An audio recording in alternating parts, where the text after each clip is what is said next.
संविधान नमानेको कसुरमा पूर्व राष्ट्रपति अनिजलाई 10 वर्ष जेल। एमाले बैठकको एजेन्डामै परेन घनश्याम भुषाललाई कारबाहीको प्रस्ताव। इन्दिरा जोशीले मंगलबार प्रेमी सदरसँग विवाह गर्दै मन्त्री झाग्नीसँग कांग्रेस संसदको आक्रोश मागिन् प्लेन भाडा। एमालेलाई राजेन्द्रको जवाब ढंग पुर्याए 10 सिटेलले पनि मुख्यमन्त्री पटकाउँछ। न्यायका लागि दुधे बालक च्यापेर अनसनमा। पूर्व सेनापति कटुवालको मृगौलामा समस्या प्रत्यारोपण गर्ने तयारी। श्रीमतीलाई करणीको आरोपमा श्रीमान पक्राउ। काठमाडौँ महानगरमा 1.5 वर्षभित्र विद्युतका तार अन्डरग्राउन्ड गर्ने मेहेर शाहको घोषणा। 12 मा मोटरसाइकल दुर्घटना हुँदा 2 जनाको मृत्यु। अब आउनुस् पुरा समाचारतर्फ लागौं। एमाले बैठकको एजेन्डामै परेन घनश्याम भुषाललाई कारबाहीको प्रस्ताव। नेकपा एमालेको सचिवालय बैठकका लागि केन्द्रीय कार्यालय समितिले प्रस्ताव तयार पारेको छ। च्याल्सो स्थित एमाले मुख्यालय आइतबार बसेको केन्द्रीय कार्यालय समितिको बैठकले स्थानीय चुनावको समीक्षालाई छलफलको मुख्य एजेन्डा बनाएको छ। सचिव गगन विष्टका अनुसार स्थानीय चुनावमा समीक्षा जनप्रतिनिधिलाई प्रशिक्षण, पार्टीका विभिन्न विभागलाई पूर्णता दिने र राष्ट्रिय राजनीतिमा पार्टीको भूमिका माथि सचिवालय बैठकमा छलफल हुनेछ। सोमबार दिउँसो 1 बजे बस्ने सचिवालय बैठकको एजेन्डा सचिव महासचिव शंकर पोखरेल नेतृत्वको केन्द्रीय कार्यालय समितिले तय गरेको छ। 30 वैशाखमा स्थानीय तहको चुनाव सकिएपछि पहिलो पटक एमाले बैठक बस्न लागेको हो। यो बैठकमा चुनावको नजिकबारे समीक्षात्मक छलफल हुने सचिव विष्टले बताउनु भएको छ। एमालेको निर्वाचन विभाग प्रमुख उपमहासचिव विष्णु रिमाल नेतृत्वको टोलीले चुनावी नतिजा समेटेर कार्यपत्र तयार पारेको छ। उक्त प्रतिवेदनमाथि आधारित भएर सचिवालय बैठकमा छलफल गर्ने एमालेको तयारी छ। चुनावको समीक्षासँगै एमाले सचिवालय बैठकमा पार्टीबाट निर्वाचित जनप्रतिनिधिलाई प्रशिक्षण दिने बारे पनि छलफल हुनेछ।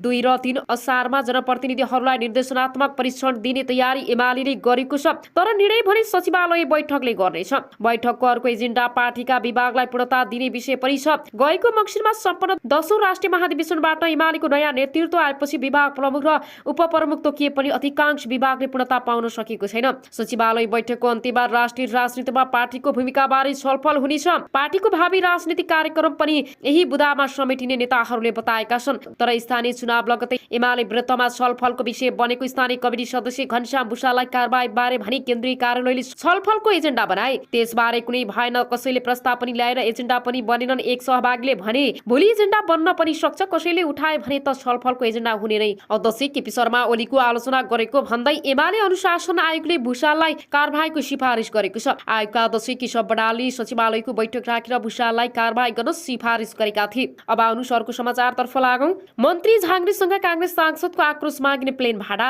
हुलाकी सांसद रंगवती शाहले शहरी विकास मन्त्रालयको बजेटमा आफ्नो जिल्लाको योजना नपरेकोमा आक्रोश व्यक्त गरेकी छिन्।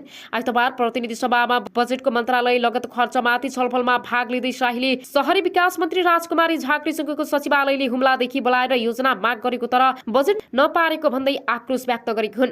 तपाईको निजी सचिवालयबाट बजेट आउनु भन्दा अगाडि हामीलाई फोन गयो, म जिल्ला थिएँ, योजना हाल्ने बेला भयो, माननीय ज्यू तपाई के योजना छ के छ पठाइदिनुस् भन्नुभयो। उनले भनिन् प्लेन भाडा तिरेर आए माननीय मन्त्रीज्यू, मलाई प्लेन भाडा र सिंहदरबारसम्म आउँदा भएको खर्च र समयको क्षतिपूर्ति चाहियो। सांसद शाहीले आफूलाई बोलाएर योजना मागेको तर बजेट नदिएको भन्दै सांसदलाई बच्चालाई जस्तो व्यवहार गरेको बताइन्। महिला मन्त्री हुनुहुन्छ, सम्मानका साथ हाते मालो गरेर काम गर्छु भन्ने थियो। शहरी विकास मन्त्रालयका लागि मेरो जिल्ला हुम्ला त हरेक कुरामा सम्पन्न भइरहेको देखियो। उनले भनिन् माननीय मन्त्रीज्यू, हामी काम नपाएर केही नभएर आएका होइनौं। फोन गरेर बोलाएर एउटा योजना हाल्न नसक्ने हामी के बच्चा हौ? खेलौना खोज्नु भएको हो माननीय मन्त्रीज्यू। सांसद शाहीले हुम्लामा 2वटा एकीकृत सहकारी भवन निर्माणका लागि 50 लाख परेको भन्दै प्रश्न गरिन्। किताब पल्टाए 94 पेज रहेछ, त्यसमा 2वटा योजना पनि एकीकृत सहकारी भवन भनेर 50 लाख रहेछ। 50 लाखले हुम्लामा कति भवन बन्छ? उनले हुम्लालाई गाउँ नै राख्ने योजना हो भनेर पनि प्रश्न गरिन्। अहिलेसम्म नगरपालिकाका नभएको एउटा जिल्ला हुम्ला हो के? हुम्लालाई नगरपालिका नबनाउँदै सबै सम्पन्न भइसक्यो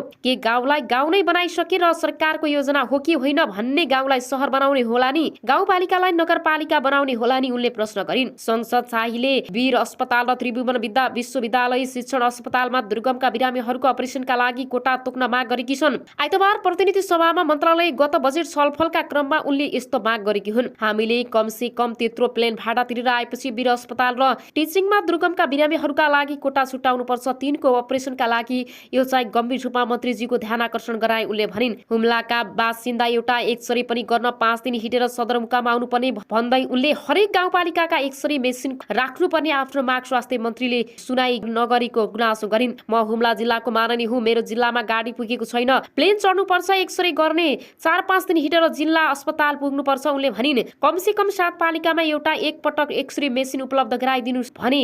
यो बजेट हेर्दा मैले किताब पल्टाउन सकिने त्यो भित्र हुम्ला भन्ने चिजै देखिएन। हुम्लाबाट उपचारका लागि आउने सर्वसाधारणले काठमाडौँमा अस्पतालमा समयमा उपचार नपाएको पनि सांसद शाहीले बताएकी छन्। जिल्लाबाट आएका बिरामीहरू बल्ल बल्ल अस्पताल पुग्छन्। वीर अस्पतालमा पालो पाउँदैनन् मानिसज्यू भनेर फोन गर्नुहुन्छ, आफ्नो पनि पहुँच छैन। अहिलेसम्म हुम्लाको मान्छे स्वास्थ्य मन्त्री बन्न सकेको छैन र डाक्टर त के कुरा थियो, वीर त टिचिङमा कार्यालय सहयोगी पनि छैन।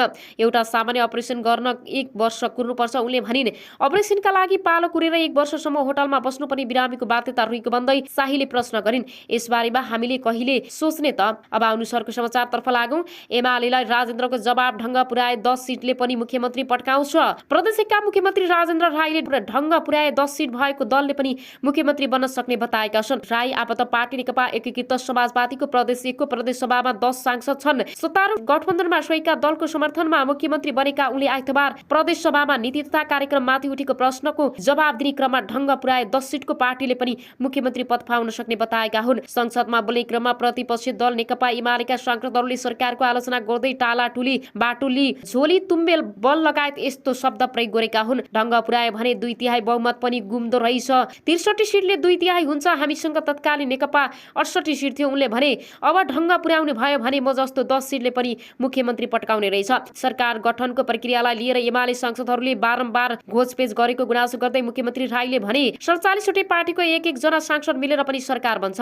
उमेर पाएको र धेरै समय राज गरेकाहरूले प्रदेश 1 को सरकार गठन प्रक्रियाबाट शिक्षा लिनु पनि उनको भनाइ छ। मुख्यमन्त्री राईले सरकारले सबै नयाँ कार्यक्रम ल्याउन नसकेको बताए। एमालेले नीति तथा कार्यक्रम पुरानै फोटोकपी गरेको र नयाँ कार्यक्रम समेट्न नसकेको भन्दै आलोचना गरेको थियो। नयाँ सरकारले सबै नयाँ कार्यक्रम ल्याउन मिल्छ जवाब दिने क्रममा राईले भने हिजोका कैयौं कार्यक्रमहरूलाई निरन्तरता दिनुपर्ने होला। उनले सरकारले गर्न सक्ने कामलाई मात्रै नीति तथा कार्यक्रममा राखिएको बताए। पूर्व मुख्यमन्त्री शेरधन राई प्रति लक्षित गर्दै मुख्यमन्त्री राईले 4 वर्षसम्म सरकारमा बसुन्जेल केही नगर्ने र नयाँ आएको सरकारलाई अनावश्यक आरोप लगाएको गुनासो गरे। नयाँ सरकारले एउटा नीति तथा कार्यक्रम पनि ल्याउन नपाएको बताउँदै मुख्यमन्त्री राईले 4 वर्षसम्म काम नगर्ने सरकारले भर्खरै बनेको सरकारलाई काम गरेनौ भन्ने नमिल्ने बताए। प्रदेश 1 सरकारले ल्याएको नीति तथा कार्यक्रम पारित भएको छ। संसदले उठाएको प्रश्नको मुख्यमन्त्री राईले जवाब दिएपछि आर्थिक वर्ष 2079 र 80 को नीति तथा कार्यक्रम बहुमतले पारित हुने भएको सभामुख प्रदीप कुमार भण्डारीले बहुमतले नीति तथा कार्यक्रम पारित भएको जानकारी दिए। नीति तथा कार्यक्रममाथि एमालेले संशोधन प्रस्ताव दायर गरेको थियो। एमालेको दर्ता गरेको प्रस्ताव भने अस्वीकृत भएको छ।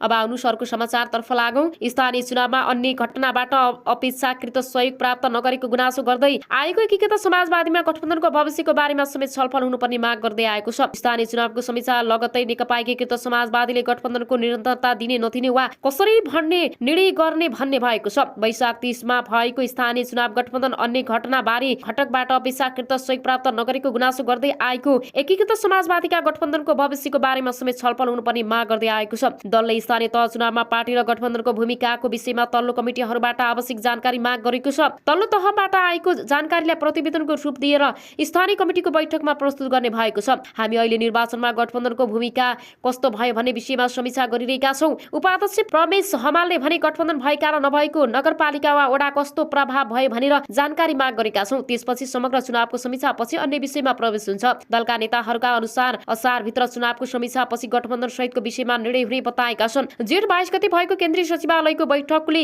चुनावको विषयमा तल्लो कमिटीहरूबाट प्राप्त हुने जानकारी पठाउन भनेको छ, जसका लागि सहजीकरण गर्न 5 जना सचिवालय सदस्यहरूलाई तोकेको छ। उनीहरूले तल्लो कमिटीहरूबाट प्राप्त सूचनाको आधारबाट चुनावको परिणामको बारेमा विश्लेषण सहितको प्रतिवेदन तयार पारेर स्थानीय कमिटीको बैठकमा प्रस्तुत गर्ने गर्छन्। यसरी प्रतिवेदन प्रस्तुत गर्ने जिम्मेवारी प्रदेश 1 मा जयन्ती राई, मध्य प्रदेशमा श्यामचन्द्र झा, बागमती प्रदेशमा मंगलाल तुलाधार, गण्डकी प्रदेशमा प्रमेश हमाल, लुम्बिनी प्रदेशमा विजय पौडेल, कडारी प्रदेशमा प्रकाश ज्वाला र सुदूरपश्चिम प्रदेशमा बेदुराम भुसाले प्राप्त गरेका छन्। पार्टी अध्यक्ष मातुकुमार नेपाल र अर्को नेता झलनाथ खलाल सहितका नेताहरूले सार्वजनिक रूपमा स्थानीय चुनावमा गठबन्धनको भूमिकाप्रति असन्तुष्टि जनाउँदै आएका छन्। गत साता कान्तिपुर संघको अन्तर्वार्तामा पनि अध्यक्ष नेपालले भनेका थिए, हामीले गठबन्धनको गीत बढ्ता गाउँतर्फ लाग्यौं तर गठबन्धनभित्र त्यस अनुसारको इमानदारीता देखिएन। अध्यक्ष नेपाल भन्दा पूर्व प्रधानमन्त्री खनाल चुनावी परिणामलाई लिएर गठबन्धनप्रति आक्रामक बनेका छन्। खनालले वामपन्थी गठबन्धन हुनुपर्ने धारणा सार्वजनिक गर्दै आएका छन्। उनले वाम एकता आवश्यकता भए पनि वामपन्थी आन्दोलनका मूल नेता भनेहरू नै एकताको पक्षमा नरहेको उनको गुनासो थियो। खनालले नेताहरूले वाम एकताले ऐतिहासिकता र आवश्यकता नबुझेसम्म एकता सम्भव नहुने स्पष्ट पारे। मुलुकको आवश्यकलाई हेर्ने हो भने वाम एकता आवश्यक हो। तर वामपन्थी आन्दोलनका आफूहरूलाई भूल भन्ने नेताहरू नै एकताको पक्षमा छैनन्। त्यसकारण नेताहरूले एकताको आवश्यकता किन हो, त्यसको ऐतिहासिक के हो भन्ने कुरा जहिलेसम्म बुझ्दैनन् त्यति बेलासम्म वामपन्थी एकता सम्भव नै हुँदैन। खनालले भने। अध्यक्ष नेपालले भने संघीय तथा प्रदेश चुनावमा समेत अहिलेकै गठबन्धन जाने धारणा राख्दै आएका छन्। जेठ 25 गते विद्यार्थी विशेष जिल्ला कमिटीले आयोजना गरेको कार्यक्रममा बोल्दै उनले मङ्सिरको चुनावसम्म गठबन्धन चाहेको बताएका थिए। गठबन्धन भित्र कमी कमजोरी भई आलोचना गर्ने तर गठबन्धनलाई भने निरन्तरता दिएरै जाने अध्यक्ष नेपालले बताएका थिए। हामी यो गठबन्धनलाई आउने चुनावसम्म जान चाहन्छौँ। यो गठबन्धन कसरी भत्कियोस्, आपसी अविश्वास कसरी बढोस् भनेर अनेक खालका प्रयत्नहरू पनि भएका होलान्, तर त्यसको पछाडि हामी लाग्नु हुँदैन। नेपालले भनेका थिए हामी इमानदारीता साथ चल्छौँ तर कमजोरी भएका छन् भन्ने त्यसको आलोचना पनि गर्छौँ। वरिष्ठ नेता मुकुन्द न्यौपानेले सबैको आवश्यकतामा गठबन्धन बनेको भए पनि आगामी दिनमा कसरी जान्छ भनेर अहिले स्पष्ट नभएको बताउँछन्। कांग्रेसलाई पनि गठबन्धनले पहिलो दल बनायो भन्छन्, तर माओवादीले पनि यसबाटै शक्ति बढायो। न्यौपानेले भने यो गठबन्धन भएर एक्सपोज भएर आउँछ कि साँचो अर्थको गठबन्धन भएर सम्बन्ध हुन्छ। माओवादी र कांग्रेसले कसरी समीक्षा गर्दैछन् त्यसमा कुरा निर्धारण हुन्छ। सबैको आफ्नै ढङ्ग छ। न्यौपानेले एकीकृत समाजवादीले कांग्रेस माओवादीले गर्ने समीक्षालाई हेरिरहेको बताए। उनले अहिले नै गठबन्धनको भविष्यको बारेमा भन्नु हतारो हुने बताए। गठबन्धनप्रति खनालको असन्तुष्टिको अर्को कारण मन्त्री परिवर्तनका लागि प्रधानमन्त्री देउवाले देखाएको अनिच्छा पनि हो र पार्टी सचिवालय बैठकले सो दलका मन्त्रीहरू परिवर्तन गर्न निर्णय गरेको थियो। बजेट प्रस्तुत भइरहेको समयमा परिवर्तन गर्न नहुने धारणा फिर्ता बोलाउनका लागि मन्त्रीहरूको छ, तर प्रधानमन्त्री शेरबहादुर देउवा त्यो निर्णय तत्काल कार्यान्वयन गर्न अनिच्छुक रहँदै आएका छन्। त्यसले गठबन्धनप्रति खनालको आक्रोश झनै बढेको देखिन्छ। अध्यक्ष नेपालले निर्णयको कार्यान्वयनकै पक्षमा भए पनि गठबन्धनमा कुनै प्रकारको समस्या उत्पन्न नहोस् भन्ने पक्षमा रहेका छन्, तर खनालको जोड तत्कालै कार्यान्वयन हुनुपर्छ भनेमा छ। निर्णय हुने बित्तिकै 24 घण्टाभित्र मन्त्री परिवर्तन हुने धारणा सार्वजनिक गरेका खनालले गत शुक्रबार मात्रै सांसद भवनमा मन्त्री परिवर्तन गर्ने पार्टीले गरेको निर्णय कार्यान्वयनको विकल्प नभएको बताएका थिए। प्रधानमन्त्री देउवाले एकीकृत समाजवादीका मन्त्री परिवर्तन गरिए गठबन्धनका अन्य दलमा पनि दबाव बढ्ने, बजेट असफल हुने र बहुमत गुम्ने भन्दै त्यसलाई कार्यान्वयन गर्न अनिच्छा देखाएका छन्। अध्यक्ष नेपाल अहिलेको गठबन्धनको पक्षमा देखिएका छन् भने दोस्रो स्थानमा रहेका सम्मानित नेता तथा पूर्व प्रधानमन्त्री झलनाथ खनालले भनी चुनावमा कांग्रेस तालमेल गर्ने विषयमा निर्णय लिने जिम्मा सम्बन्धी कमिटीलाई दिनुपर्ने पक्षमा रहेको नेताहरूले बताएका छन्। एकीकृत समाजवादीका नेताहरूका अनुसार दुवै नेताहरू ओली समूहसँग चुनावी तालमेल गर्न नहुने पक्षमा रहेका छन्। आफूसँग भेट्न आउने नेताहरूलाई अध्यक्ष नेपालले पनि स्थानीय निर्वाचनमा ट्यागफुल हुन नसक्दा अपेक्षाकृत रूपमा सफलता प्राप्त गर्न नसकेको बताउने गरेका छन्। एक महानगरपालिका एक उपमहानगरपालिकाको नेतृत्व सहित सो दलले 20 स्थानीय तहको नेतृत्वमा निर्वाचित भएको छ। सो दलले आधा मात्र स्थानीय तहको नेतृत्वका लागि प्रतिस्पर्धा गरेको छ। अब अनुसारको समाचारतर्फ लागौं।